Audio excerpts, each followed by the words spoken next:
waaqayyootiin kan jaalattan waaqayyo isiniin kan jaalatu hordoftoonni chaanaalii keenyaa hundumti keessan akkam jirtu akkam yoo nageessanii akkamiin turtanii fedha isaatiin jaalala isaatiin sa'aatii kanaan yeroo kanaan kan nu qaqqabsiise galanni isaaf haa ta'u. Giiftiin keenya qulqulleettiin dubroo maaraam kennaa guyyaa jimaataa maqaan ishii kan galatoomi kan ulfaatiin of haa ta'u. Qulqulloonni raajonnii fi wareegamtoonni akkuma aaboo fi aangoo isaaniitti maqaan isaanii kan galatooman kan ulfaatan nuuf haa ta'an. Yeroo darbe barnoota keenya kutaa 23ffaa keessatti waa'ee hinaaffaa hafuuraa kaasnee wangeela Yohaannis boqonnaa 2:17 kaasnee keessumaa 14 kaasnee immoo seenaa jiru kaasii waliin ilaalleerra. Egaa hinaaffaan hafuuraa kallattii garaa garaatiin hiikama. Keessumaa hinaaffaa hafuuraa irratti immoo wanti beekuu qabnuu fi baruu qabnu waan namni hojjete hojjechuudhaaf, wanta namni raawwate raawwachuudhaaf, milkaa'ina hafuuraa namaa ilaalanii hojii inni hojjete sana hojjechuudhaaf yaaduun, lafa inni ga'e sana ga'uudhaaf yaaduun hinaaffaa hafuuraa jedhama. Hinaaffaan foonii eenyullee kan hin fayyannee fi eenyumallee laga kan hin ceesisnedha, kan hin barbaachisnedha. Amanaa tokko haa ta'u, tajaajila tokkos haa ta'u, qaama kamirraatiillee hinaaffaan foonii faayidaa tokkollee bu'aa tokkollee akka hin qabne seenaa Qaayelii fi Abeel ilaallee dhuma Qaayelis immoo ilaalleera. Dhumni isaa lubbuu wal baasu, walirratti oloqolsiisu, walirratti morsiisu, wal sakaalu, wal gufachiisu, duubatti wal deebisu, wal hadheessu, wal xinneessuudha. Faayidaan hinaaffaa foonii. Hinaaffaa fooniitiin laga wal ceessuu hin dandeenye.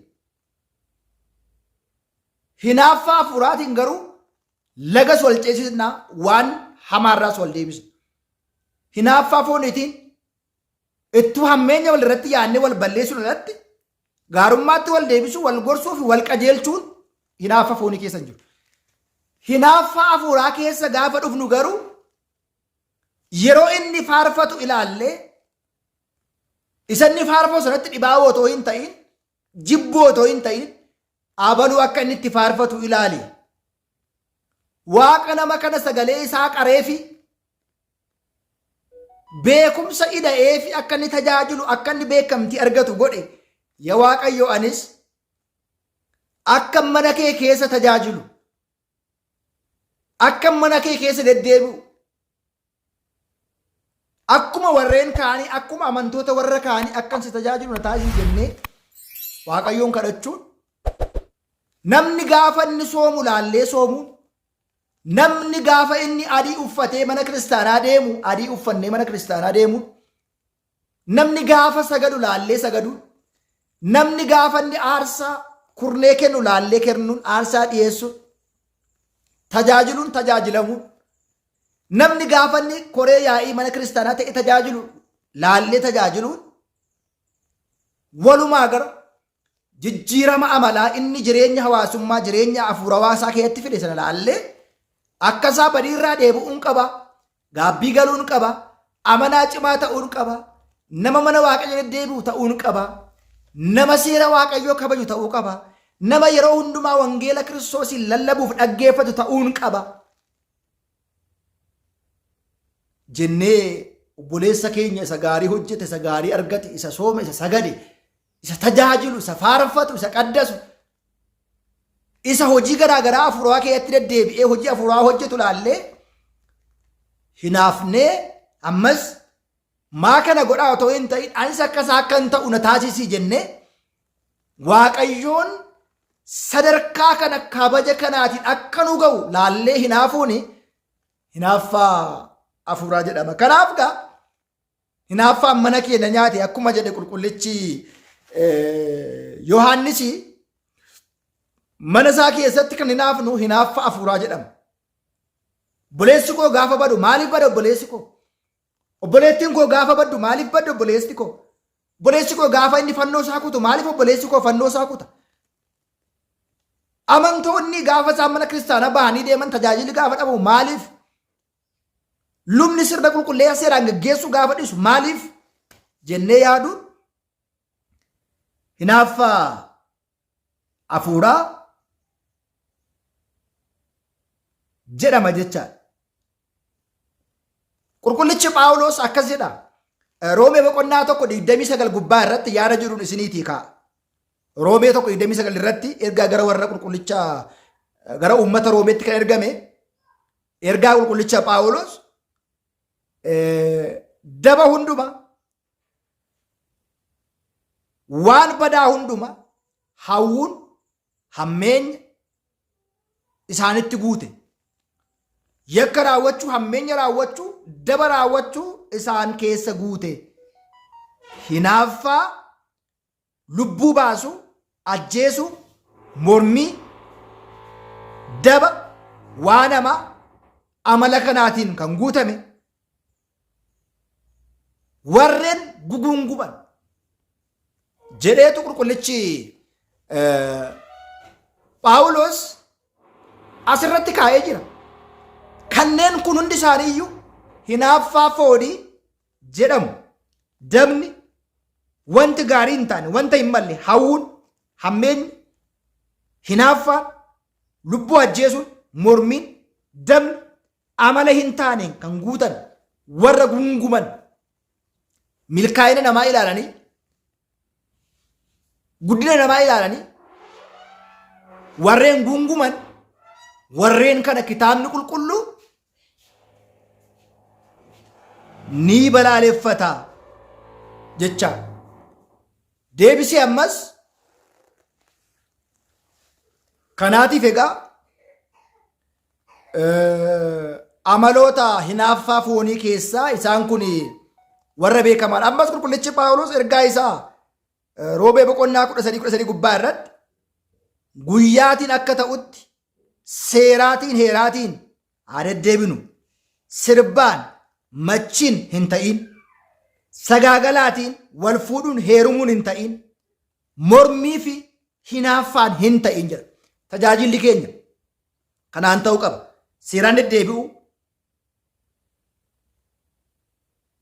heeraan deddeebi'u, sirbaan mormiin hin ta'in, sagaagalaa fi wal fuudhuu heerumuun hin ta'in, mormii fi hinaaffaan hin ta'in jedhee deddeebiinni keenya illee maal ta'uu akka qabuu fi akkamitti akka inni ta'uu qabu hinaaffaa hafuuraa nutti hima jechaadha. Inni biraan tokkoffaa Qorontos 3:3 irratti maal jedha seetanii?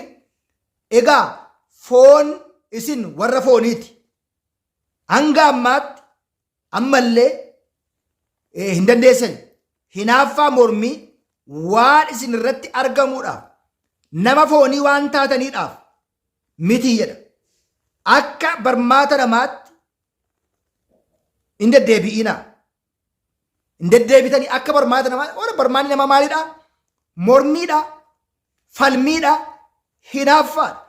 Kun immoo dirqama hafuu fi sirrachuu kan qabuu fi kallattii qabachuu kan qabu ta'uusaa beekuu, baruu, hubachuun hunda keenyarra jiraa jedha. Barnoota keenya kutaa 23 keessatti. Kutaa 23 keessatti.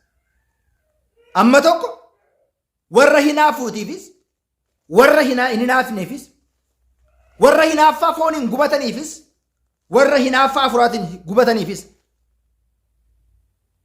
Hinaaffaan mana keenya nyaate waa'ee namaa argachuu namaa, bahuu namaa, fayyaa ta'uu namaa, milkaa'uu namaa otoo hin ta'in waa'ee tajaajila mana isaa keessatti kan godhan, warra daldaalan, warra bitan, warra gurguran, waa'ee warra kanaatiif hinaaffaan mana keenya nyaate jedhe malee waa'ee obboleessa koo, waa'ee obboleettii koo, waa'ee amantoota, waa'ee qabeenya namaa, waa'ee beekumsa namaa, waa'ee dandeettii namaa tasallee macaafni qulqulluu akka hinaafnu hin barbaachisu. Yoo dandee hafuuraan hinaaffaa hafuuraa waan namni hojjete ilaallee hojjennee, waan namni ittiin milkaa'e ilaallee ittiin milkoofnee, waan namni hojjete argate ilaallee ittiin hojjennee akka namaa ta'uun hinaaffaa foonii otoo hin ta'in hinaaffaa hafuuraa jedhama. Hinaaffaan foonii dhumni isaa du'a fiduu danda'a, cabiinsa fiduu danda'a, wal kiyyeessuu fiduu danda'a, rakkoo baay'ee akka nuti walirratti raawwatu taasisuu danda'a. Inni kun tasallee kiristaana amanaa ta'e tokkootiif hinaaffaan foonii kan hin barbaachisnee fi hinaaffaan hafuuraa garuu kan barbaachisuu fi hundi keenya hinaafuu kan qabnu tajaajiluu kan qabnu waa'ee mana isaa waa'ee amantoota waa'ee tajaajiltoota waa'ee faarfattoota waa'ee barsiisota hinaafne kallattiitti wal deebisuun akka danda'amu hinaaffaa hafuuraatiin wal sirreessuun wal gorsuun kallattii wal agarsiisuun hin danda'amu. Hinaaffaa fooniin garuu wal balleessuun wal xinneessuun namaa gadi wal gochuu fi wal sakaaluutiin alatti wanta nuti finne waan hin jirreetiif kana beekne kiristaanni hinaafuu kan qabu kiristaanni waa'ee eenyu otoo hin ta'in waa'ee isaa hinaafuu qaba. Maaliifan nama agadi ta'a? Maaliifan amanaa ta'ee rakkoon garaagaraa cubbuu keessatti sagaagala keessatti yakka keessatti maaliifan argama? Qulqullaa'uu qaba. Warri kaan gaabbii galanis gaabbii galuu qaba. Warri kaan amantoota jaboo ta'an anis amanaa jabaa ta'uu qaba. Amanaa gonkaa ta'uu qaba. Warri kaan amanaa ta'anii mana kiristaanaa deddeebi'u ni soomu ni sagadu kurnee ni baasu mana waaqayyoo dhaqaniitu ni qaddasiisu jenne yaanne akka namootaa ta'uun gaarummaaf qajeelummaatiif kan hin dhorkamne ta'uusaa beekuun hunda keenya nu barbaachisa jecha. Kanaatiif barnoonni keenya kutaa 24 arfaffaan